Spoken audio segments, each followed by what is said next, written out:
ঘূর্ণিঝড় রিমালে সবচেয়ে বেশি ক্ষয়ক্ষতি হয়েছে সুন্দরবনে। জলোচ্ছ্বাসে অসংখ্য প্রাণী মারা গেছে, লবণাক্ত হয়ে পড়েছে মিঠা পানির উৎস। এছাড়া উপকূলীয় এলাকা ছাড়াও বিভিন্ন জেলায় ব্যাপক ক্ষয়ক্ষতি হয়েছে ঘূর্ণিঝড়ে। অন্য সময়ের মতো এবারও ঘূর্ণিঝড়ের বড় ক্ষতি থেকে দেশকে রক্ষা করেছে সুন্দরবন।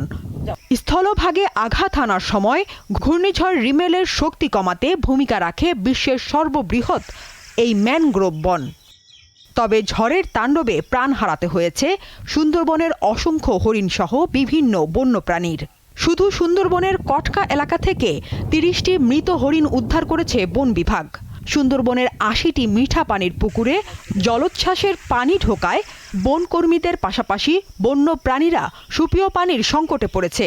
পানি নেমে যাওয়ার পরে ২টি মৃত আমরা হরিণ উদ্ধার করেছি এবং এর পাশাপাশি ভেসে যাওয়ার সময় কিংবা লোকালয়ে চলে গেছে এরকম প্রায় ১৩টি আমরা হরিণ বিভিন্ন জায়গা থেকে উদ্ধার করেছি। এটা আমাদের এখনো খোঁজ চলছে।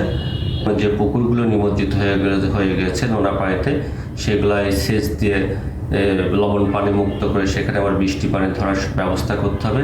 এছাড়া সুন্দরবনের বেশ কিছু অবকাঠামো, বিশেষ করে প্রতিটা ক্যাম্প এবং স্টেশনে যে সমস্ত আমাদের কাঠের জেটি ছিল সেগুলো অধিকাংশ ক্ষেত্রে ভেঙে গেছে। এছাড়া খুলনা অঞ্চলের ৪২,০০০ চিংড়ির ঘের ও পুকুরের মাছ ভেসে গেছে।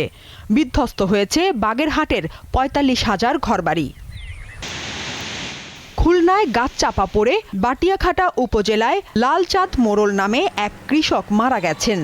ক্ষতিগ্রস্ত হয়েছে অসংখ্য ঘরবাড়ি। পটুয়াখালীতে ৯,১০৫টি পুকুর, ৭৬৫টি মাছের ঘের এবং ১২০টি কাঁকড়ার ঘের প্লাবিত হয়েছে।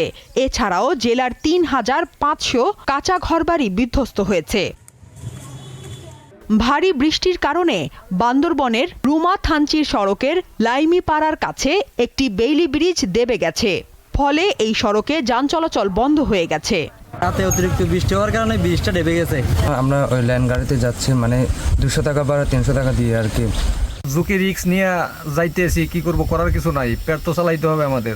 রাঙামাটিতে অতিবৃষ্টিতে বাঘাইছড়ি উপজেলার অন্তত ৩টি গ্রাম প্লাবিত হয়েছে। সড়কে গাছ পড়ে বিচ্ছিন্ন রয়েছে সড়ক যোগাযোগ। খাগড়াছড়িতে ঘূর্ণিঝড়ের কারণে রাস্তায় ভেঙে পড়া গাছ কাটার সময় বিদ্যুৎপৃষ্ট হয়ে রাসেল হোসেন নামে ফায়ার সার্ভিসের এক কর্মীর মৃত্যু হয়েছে। এছাড়া ঘূর্ণিঝড় রিমালে গাজীপুর, বরিশাল, বরগুনা সহ বিভিন্ন এলাকায় বিদ্যুতের খুঁটি উপড়ে পড়ে বিচ্ছিন্ন হয়েছে বিদ্যুৎ সংযোগ। ফলে তৈরি হয়েছে বিশুদ্ধ পানির সংকট। দীপ্ত বার্তাকক্ষ।